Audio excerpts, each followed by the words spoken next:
Welcome, everyone. We're getting ready for an exclusive interview with our keynote speaker, Mr. Larry Williams. Welcome, Larry. Thank you very much. We're delighted to have you at the IFTA conference, our first online conference this year, 2020. And actually, it's also the first 24-hour conference that we'll be doing. So it'll be a really interesting one coming up soon. Now, could we launch into your topic? What key messages will you want to be sharing with thousands of people around the world at the conference? I stopped trading. This is dangerous stuff. No, it's an interesting parallel. We're now trading the market 24 hours a day, and now you're going to do a 24-hour webinar, around the clock seminar, webinar. Like, wow, how things have changed. It used to be in the old days, I'd go lecture someplace, and you have to go way out in the country, take a plane, and then a bus, and then maybe a boat to get someplace, and the 3 people show up. Now we get maybe 5 people show up, but it's incredible how things have changed in terms of communications, and I think that probably affects the markets. Things have sped up. It's much faster now than when I started trading. Yeah, absolutely. I remember in a previous discussion that we had some years ago in the States, you had mentioned something about kind of cutting trees way back when. There were no trading books, and everything was a first-time experience. Yeah, I think when I started, there may be 20 books. Now there's probably 20 new ones a day. There were some real old books, of course. When I started trading, I was on the West Coast. We'd get the Wall Street Journal 2 days after it was published to read what was in the Wall Street Journal. So, and commissions back then were a percentage of the stock price. So you had to get at least half to 3/4 of a point in the stock before you made any money. And the brokers were the wealthy guys in town. And now there's brokers that, there's no really profession as a broker anymore. It used to be a really important profession. Brokers did really well, stockbrokers did, but that's gone. Everything has changed. And which means that probably 50 years from now, things will be different too. And well, hey, the cycle of innovation and how things change from one era to the next. One thing that doesn't change, people are still greedy and want to make money speculating. So the markets will still be around in some fashion.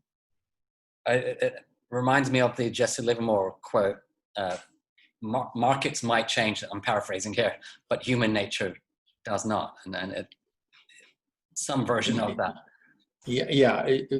People still get over emotional when they trade, especially if they're not a professional. And so you have ups and rundowns in prices. And back in the era of your learning, like early learning, Larry, who were the key influencers or the people that you hung out with, like-minded professionals of that time?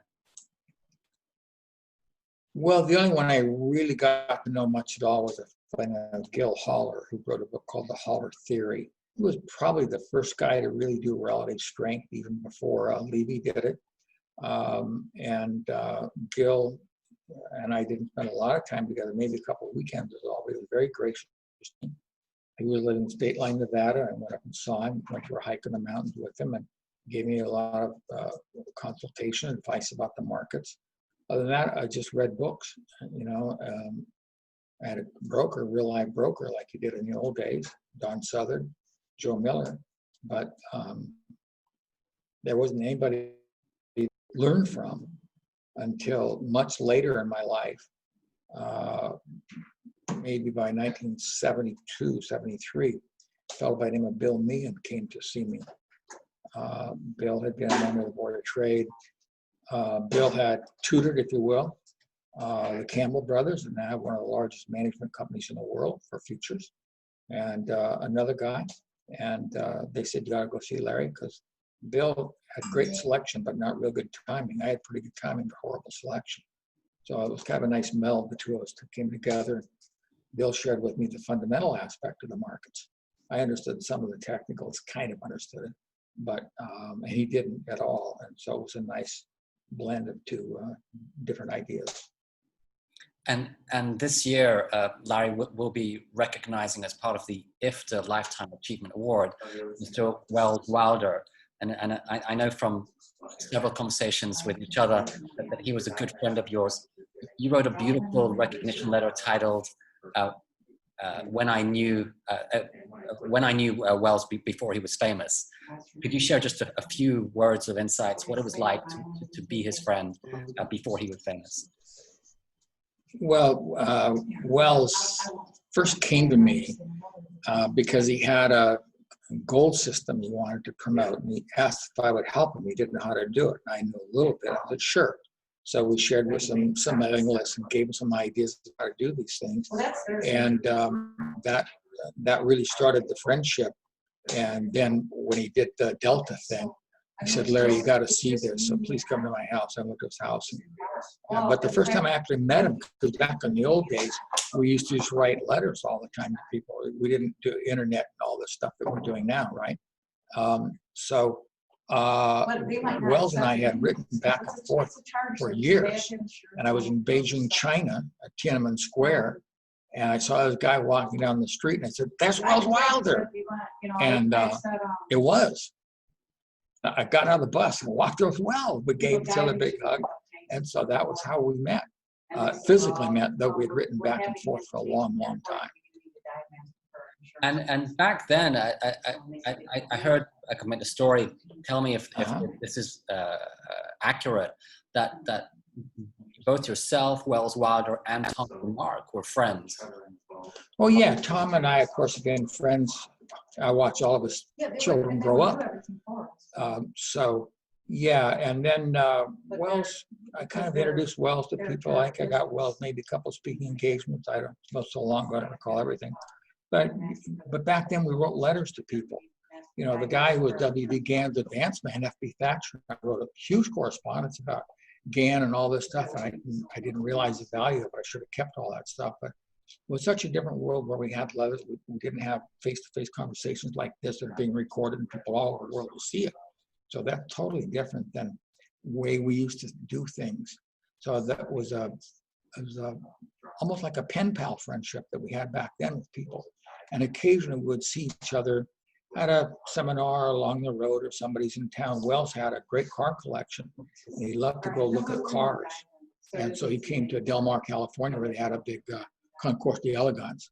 And had to show me his cars and all that. So it was quite interesting. Wells had interest outside of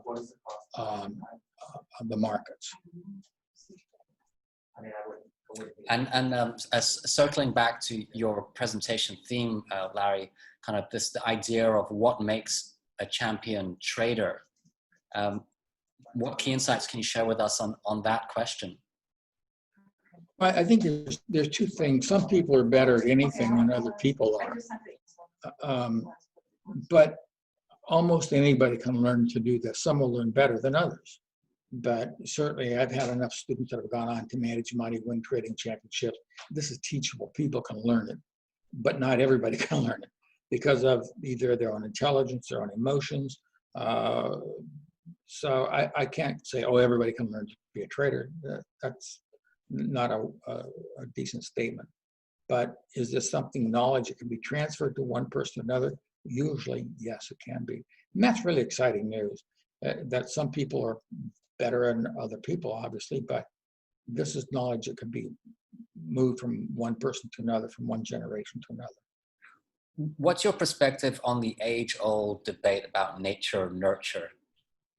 Are traders born with the skill, or is it something, as you just said, that can be taught? Well, I think that some people have a better emotional quotient, they're just born with their emotions. I know my son, the psychiatrist, who is a medical doctor, who did a lot of research on just successful traders.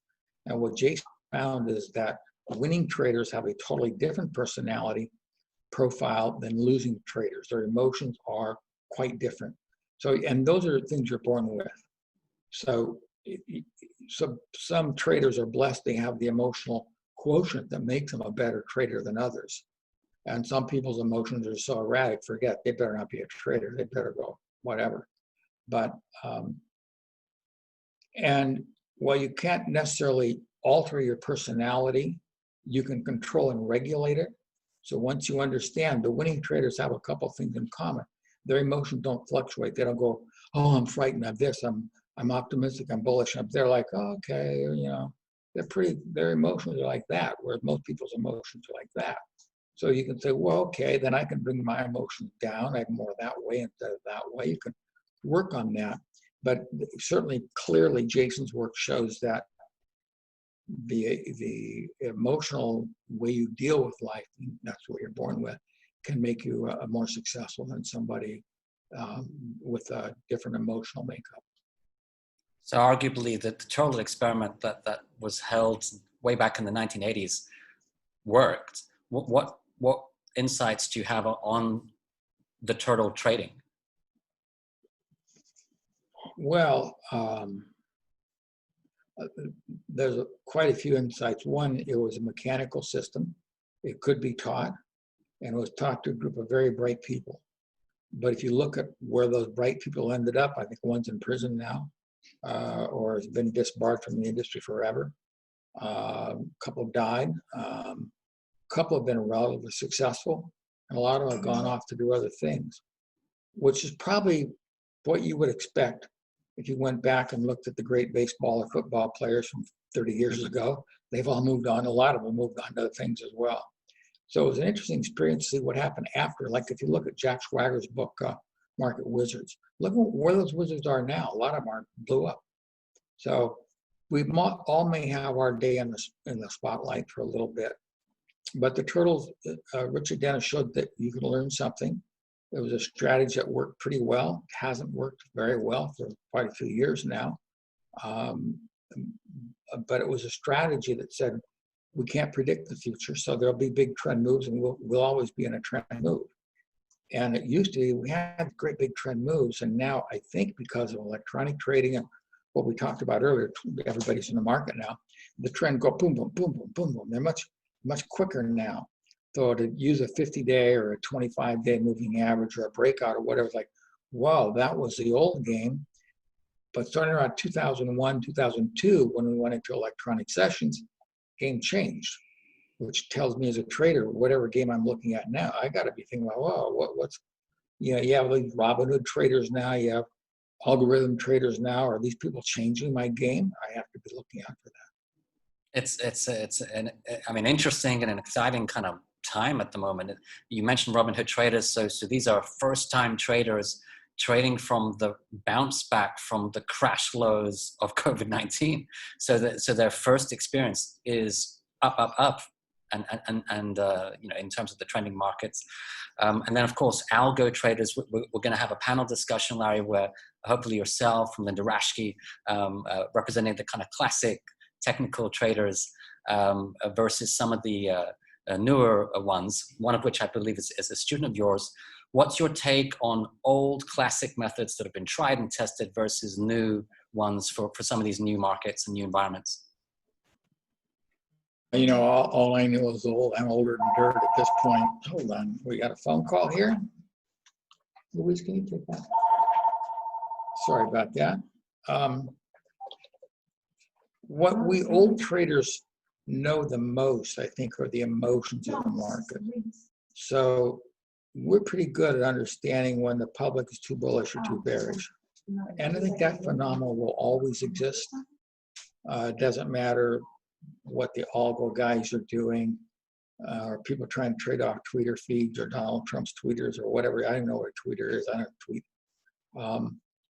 So that core basics that people like Linda Nealon a lot, she's so knowledgeable. Wow, she's a good trader. That the core beliefs we have, our understanding of the market will always carry forward in the future, just like the things that were written about by Schabacker back in the 1920s. Those things still have value. And part of being a good trader is finding what fits your personality. I am not interested at all in being an algo trader. I'm 78 years old. I don't want to do that.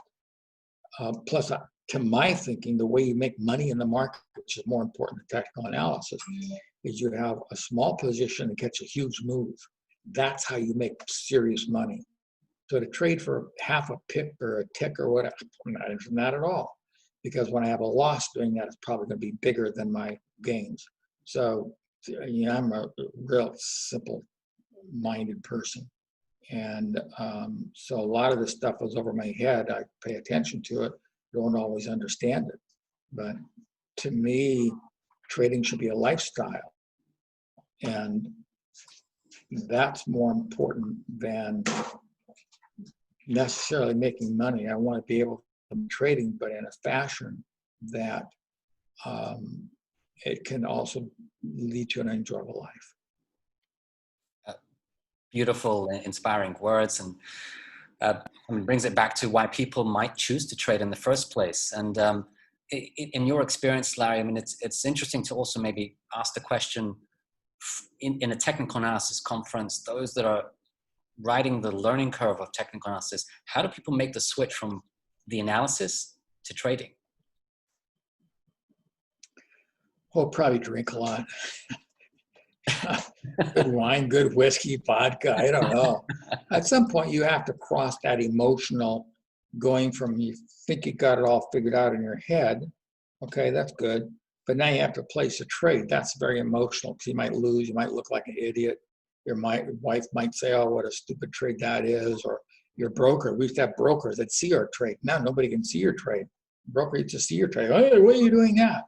And so there's a cathartic switch from the intellectual aspect of trading to the emotional, and then you got money on it. Now it gets even more emotional.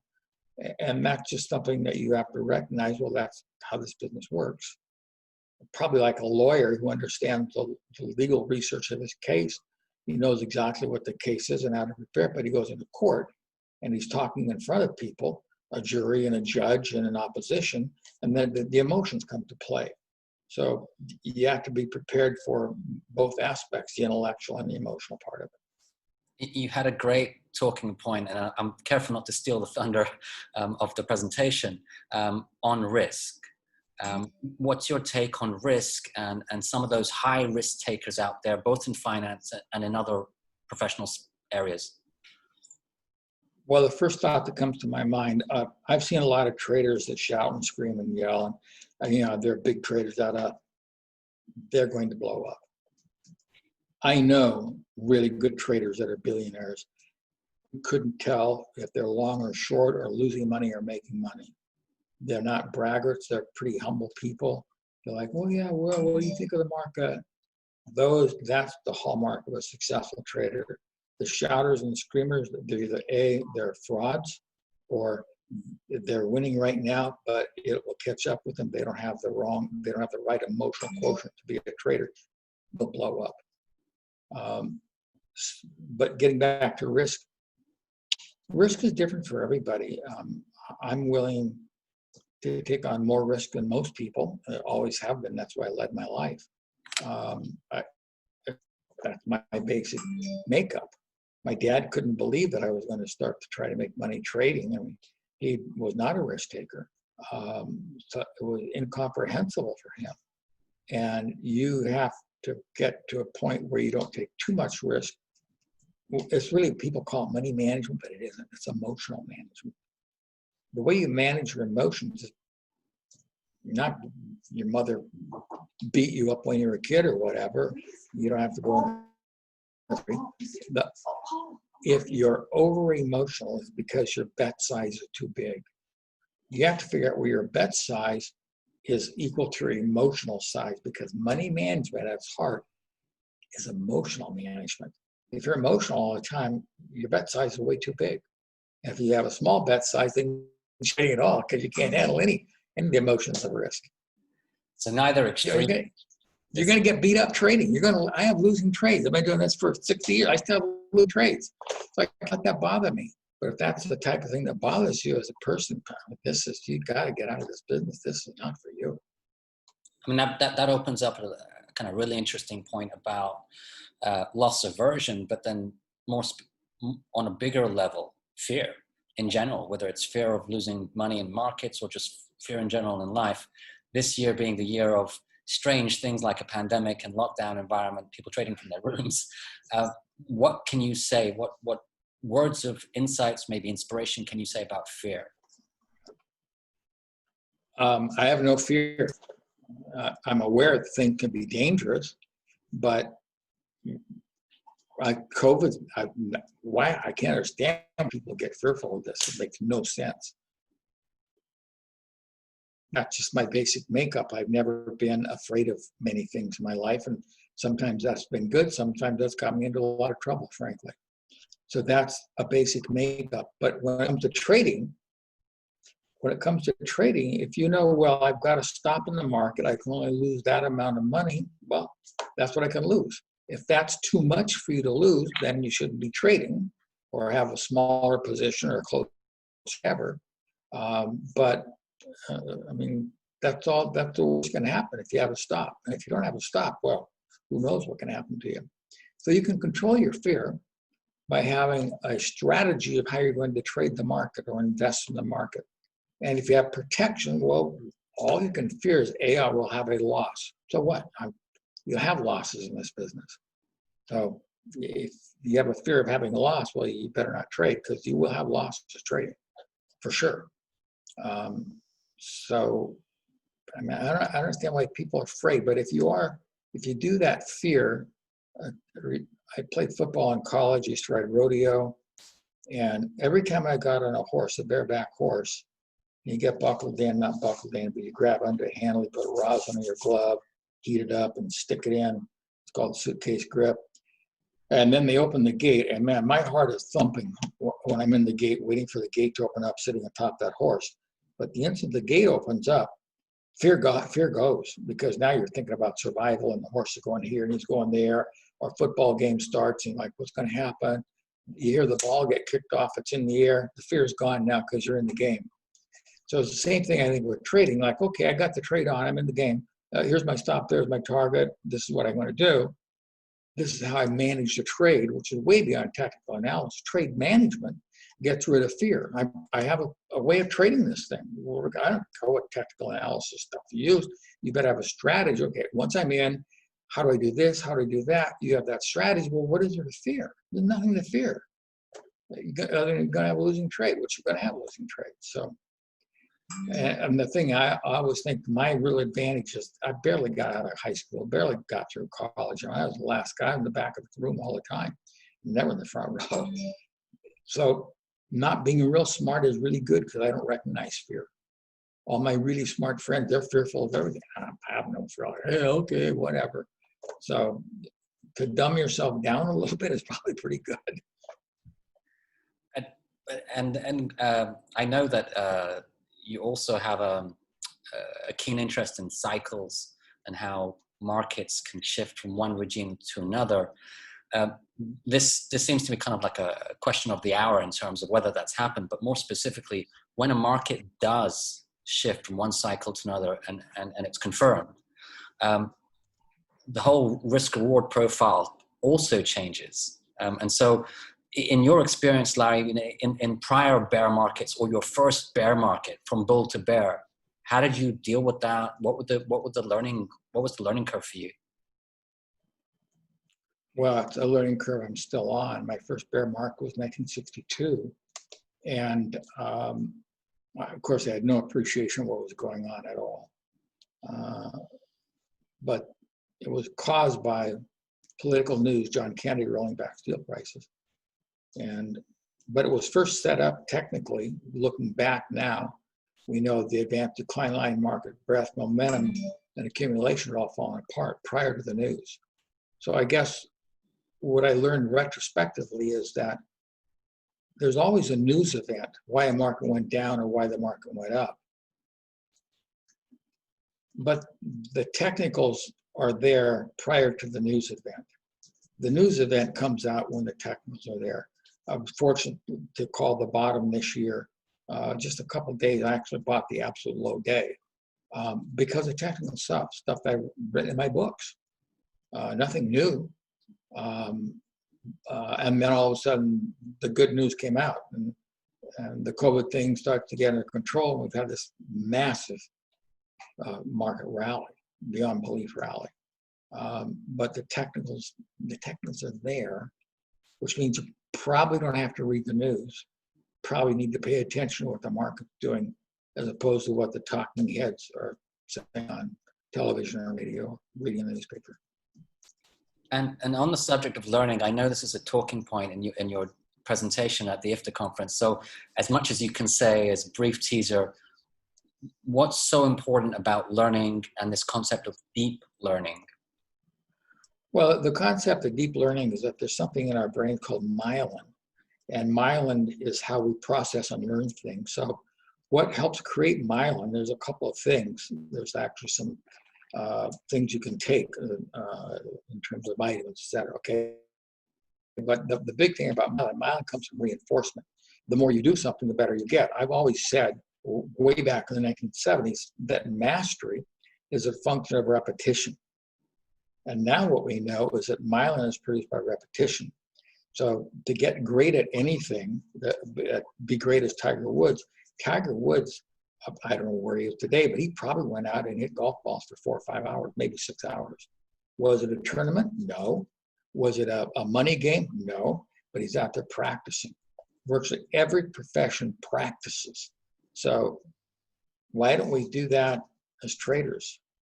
We just look at all these indicators. We want to create a new indicator. Forget a new indicator. We don't need any new indicators. What we need is being better at our skill. You don't need to create a new hammer or make a new screwdriver. They all work really well. You just have to learn how to use that hammer. And so I think that's a lot with techno-analysis. So forget looking for a new tool. What you want to do is learn to use through repetition, through paper trading, active trade, whatever. Learn to use the tool. Really good at I mean, reinforces that 10,000 hour rule. That if you want to master anything, do it for as many hours as possible. 10,000 is the magic number. What do you say to a lot of maybe new traders?